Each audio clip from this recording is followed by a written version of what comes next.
നമസ്തേ പ്രിയമുള്ള ഡോക്ടർ മാരാജി പ്രേക്ഷകരെ, നാം ഇവിടെ ചർച്ച ചെയ്യുന്നത് ജ്യോതിഷചക്രത്തിൽ രാജാവായ ആത്മപ്രഭാവകാരകനായ സൂര്യൻ്റെ കന്യരാശിയിലേക്കുള്ള ചാരവശാലുള്ള സഞ്ചാരത്തെ പറ്റിയാണ്.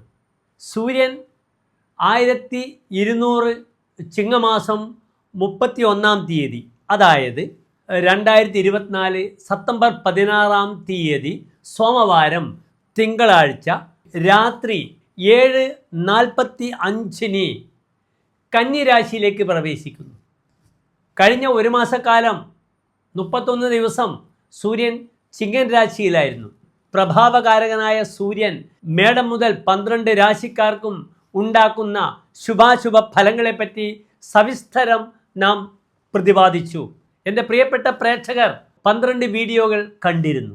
ഞാൻ സൂചിപ്പിച്ചു, പിതാവ്, ആത്മപ്രഭാവം, വ്യക്തിത്വം, രാജസേവ, രാജാവ്, കാര്യങ്ങൾ നിയന്ത്രിക്കുക, എപ്പോഴും അദമ്യമായ ഉത്സാഹം, അഹങ്കാരം, ഇതൊക്കെ സൂര്യൻ്റെ മുഖമുദ്രകളാകുന്നു. സൂര്യനും ചൊവ്വയും ശനിയും രാഹുവും കേതുവും ജ്യോതിഷത്തിൽ പാപഗ്രഹങ്ങളാകുന്നു.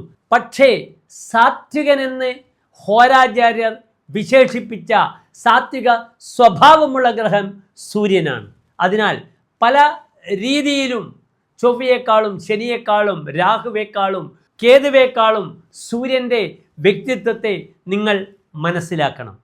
നാം മേടം മുതൽ 12 രാശിക്കാർക്കുമുള്ള ചാരവശാൽ ഒരു മാസത്തേക്കുള്ള ശുഭാശുഭ ഫലങ്ങളാണ് ഇവിടെ ചർച്ച ചെയ്യുന്നത്. ഈ കന്നിമാസത്തിലെ വിശേഷങ്ങളും നിങ്ങൾ അറിയണം. കന്നിമാസം ദേവിയുടെ, മഹാലക്ഷ്മിയുടെ സങ്കേതമാകുന്ന രാശിയാകുന്നു. അതിൻ്റെ ചിഹ്നം തന്നെ തോണിയിൽ ഒരു കന്യക യുവതി സഞ്ചരിക്കുന്ന ചിത്രമാണ് കന്നിരാശിയുടെ ചിത്രം. കന്നിരാശിക്കാർക്ക് ഭാഗ്യാധിപനായ ഗ്രഹം ശുക്രനാകുന്നു. ആ ശുക്രനെ കൊണ്ടാണ് നാം ദേവിയെ ഒക്കെ ചിന്തിക്കുന്നത്. അതിനാൽ കന്നിരാശി സ്വതവേ തന്നെ ദൈവാംശമുള്ള, പ്രത്യേകിച്ച് ദേവി ചൈതന്യമുള്ള രാശിയാകുന്നു. ഈ കന്നിമാസത്തിൽ പ്രധാനപ്പെട്ട വിശേഷങ്ങൾ: 1, നീചസ്ഥിതിയിൽ നിൽക്കുന്ന ശുക്രൻ സെപ്റ്റംബർ 18-ാം തീയതി, കന്നി 2-ാം തീയതി സൂര്യൻ കന്നിയിൽ പ്രവേശിച്ച് പിറ്റേ ദിവസം തന്നെ സ്വന്തം മൂലക്ഷേത്രമായ തുലാൻ രാശിയിലേക്ക് പ്രവേശിക്കുന്നു എന്ന ഒരു പ്രത്യേകതയുണ്ട്. ശുക്രനാണ് ഭൗതിക സുഖത്തിൻ്റെ കാരകൻ. വിവാഹം, സൗഹൃദങ്ങൾ, വ്യാപാരങ്ങൾ, വാങ്ങലും കൊടുക്കലും കച്ചവടവും ഒക്കെ ശുക്രൻ്റെ ജോലിയാകുന്നു. ആ ശുക്രൻ ബലവാനായി സ്വന്തം ക്ഷേത്രത്തിലേക്ക് പ്രവേശിക്കുന്നു. അതും 45 ഡിഗ്രി മൂലക്ഷേത്ര ബലവാനായി. മറ്റൊരു പ്രധാനപ്പെട്ട വിഷയം, സെപ്റ്റംബർ 23-ാം തീയതി ബുധൻ സിംഹൻ രാശിയിൽ നിന്നും തൻ്റെ ഉച്ചക്ഷേത്രമായ കന്നിയിലേക്ക് പ്രവേശിക്കുന്നു. അതിനാൽ വിശേഷപ്പെട്ട 2 ഗ്രഹങ്ങളുടെ ട്രാൻസിറ്റ്, ചാരവശാലുള്ള മാറ്റങ്ങൾ കന്നിമാസത്തേക്ക് നടക്കുന്നു. പിന്നെ കന്നിരാശിയിലാണ് നാം ഏറ്റവും പ്രധാനപ്പെട്ട അഷ്ടമി, ദുർഗാഷ്ടമി, മഹാനവമി, വിജയദശമി, ഇതൊക്കെ വരുന്നത് കന്നിരാശിയിലാണ്. ആയുധപൂജ മുതൽ നമ്മുടെ കുരുന്നുകൾക്ക് വിദ്യാരംഭം കുറിക്കുന്ന ദിവസങ്ങളൊക്കെ തന്നെ കന്നിമാസത്തിൻ്റെ പ്രത്യേകതകളാകുന്നു. ഒക്ടോബർ 11, 12, 13 ദിനങ്ങൾ, അതായത് കന്നിമാസം 25, 26, 27 ദിവസങ്ങളിലാണ് ദുർഗാഷ്ടമിയും മഹാനവമിയും വിജയദശമിയും സംഭവിക്കുന്നത്. നിങ്ങൾക്കറിയാം, മൂകാംബിക മുതൽ ദേവി സരസ്വതി ക്ഷേത്രങ്ങളിൽ വിദ്യാരംഭത്തിന് കുരുന്നുകൾ പ്രവേശിക്കുന്ന ഒരു അത്ഭുതകരമായ കാഴ്ച നമുക്ക് കാണാവുന്നതാണ്. വിജയദശമിക്ക് നാം നക്ഷത്രങ്ങളൊന്നും നോക്കാറില്ല, പലപ്പോഴും മുഹൂർത്തങ്ങളും നോക്കാറില്ല. പക്ഷേ നിങ്ങൾക്ക് ഡോക്ടർ മാരാർജി സവിശേഷമായി ആ ദിനത്തിൻ്റെ പ്രത്യേകതയും കഥകളും ഐതിഹ്യങ്ങളും ഒക്കെ തന്നെ സവിസ്തരം പ്രതിപാദിക്കുന്നതാണ്. അടുത്തതായി നാം ചർച്ച ചെയ്യുന്നത് ധനുരാശിക്കാരുടെ ശുഭാശുഭ ഫലങ്ങളാണ്.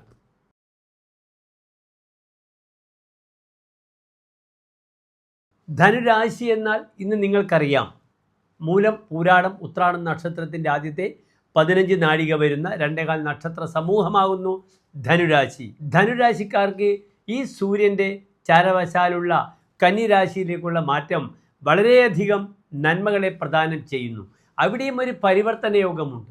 കർമാധിപനായ തൊഴിലിൻ്റെ മഹത്വം ചിന്തിക്കേണ്ടുന്ന ബുധൻ ഭാഗ്യസ്ഥാനത്തും ഭാഗ്യാധിപനായ സൂര്യൻ കർമ്മസ്ഥാനത്ത് നിൽക്കുന്നത് ഒരു മഹാപരിവർത്തന യോഗമാണ്. 10ലെ സൂര്യൻ അധികാരത്തെ സൂചിപ്പിക്കുന്നു. ദണ്ഡനാഥോ കുജാർക്കോ എന്നാണ് ഫലം പറയുന്നത്. 10ൽ സൂര്യൻ നിൽക്കുമ്പോൾ തൻ്റെ കൈകളിൽ അധികാരം ലഭിക്കുമെന്നാണ്. അതിനാൽ ധനുരാശിക്കാർക്ക് ഈ ഒരു മാസക്കാലം പ്രായേണ സൂര്യൻ്റെ 10ാം ഭാവത്തിലേക്കുള്ള പ്രവേശനം ഒരു പ്രവേശന ഉത്സവമായി തന്നെ കഴിയട്ടെ. അത് മാത്രമല്ല 23-ാം തീയതി ബുധനും കന്നിരാശിയിലേക്ക് വരുമ്പോൾ അതൊരു രാജയോഗമാണ്. ധർമ്മകർമാധിപതി സംയുതോ മഹിത ഭവഗതോ രാജയോഗ ഇതി സ്മൃത. 9-10 ഭാവാധിപന്മാർ ഒന്നിച്ച് വന്നാൽ അത് മറ്റൊരു രാജയോഗമായി തീരുന്നു. ചില പ്രതിസന്ധികളൊക്കെ ധനുരാശിക്കാർക്കുണ്ടാകാം.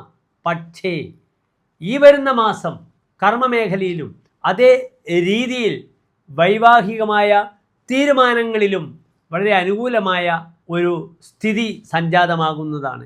യാത്ര പുറപ്പെടാൻ ഉദ്ദേശിക്കുന്ന വ്യക്തികൾക്ക് ആ ബുധൻ 10ാം ഭാവത്തിൽ ഉച്ചത്തിൽ വരും, കന്നി 5-ാം തീയതിയാകുമ്പോഴേക്കും. അതിനാൽ വളരെയധികം ആ ബുധൻ്റെ ബലം യാത്രാപരമായ വിഷയത്തിലേക്ക് സുഭാഗ്യങ്ങൾ പ്രദാനം ചെയ്യുന്നു. ഇവിടെയും യാത്രാസ്ഥാനത്ത് ചൊവ്വ ബുദ്ധിമുട്ടുകൾ ഉണ്ടാക്കുന്നുണ്ട്. വ്യാഴം 6ാം ഭാവത്തിലാണ്. പക്ഷേ ഇതിനൊക്കെ ഒരു അപവാദമാകുന്നു നിപുണയോഗം ചെയ്ത് ഒന്നിച്ച് നിൽക്കാൻ പോകുന്ന സൂര്യൻ്റെയും ബുധൻ്റെയും യോഗം. പ്രത്യേകിച്ച് ഞാൻ സൂചിപ്പിച്ചു, ധനുരാശി പിതൃധനി പൈതൃകമായ ധനത്തെ പ്രദാനം ചെയ്യുമെന്നാണ് ഫലം പറഞ്ഞിരിക്കുന്നത്. അതിനാൽ പൂർവികമായ സ്വത്തുകളൊക്കെ തനിക്ക് ലഭിക്കുവാനും അതിൻ്റെ പേരിൽ തീരുമാനങ്ങൾ ഉണ്ടാകുവാനും ഈയൊരു മാസം വളരെ അനുകൂലമാകുന്നു. പ്രയാതോംശുമാനസ്യ മേഷൂരണയസ്യ ശ്രമസിദ്ധിതോ രാജതുല്യോ നരസ്യ. തൻ്റെ ശ്രമങ്ങൾക്ക് രാജതുല്യമായ രീതിയിൽ സിദ്ധി കൈവരുന്നു. ജനന്യാഹ യാതനം ആദനോതി. അമ്മയ്ക്ക് ഈ സമയം അത്ര നല്ലതല്ല. കാരണം ഈ സൂര്യൻ 4ാം ഭാവത്തിലേക്ക് മാതൃസ്ഥാനത്തേക്ക് നോക്കുന്നു. മാതൃപതിയായ ഗ്രഹം 6ലുമാണ്. അതിനാൽ അമ്മയ്ക്ക് ശാരീരികമായ അരിഷ്ടതകൾ വരുന്ന മാസമാകുന്നു. ക്ലമസംഭവേത് വല്ലഭൈഹി വിപ്രയോഗ. പലപ്പോഴും കഠിനാധ്വാനം ചെയ്യേണ്ടി വരുന്നു.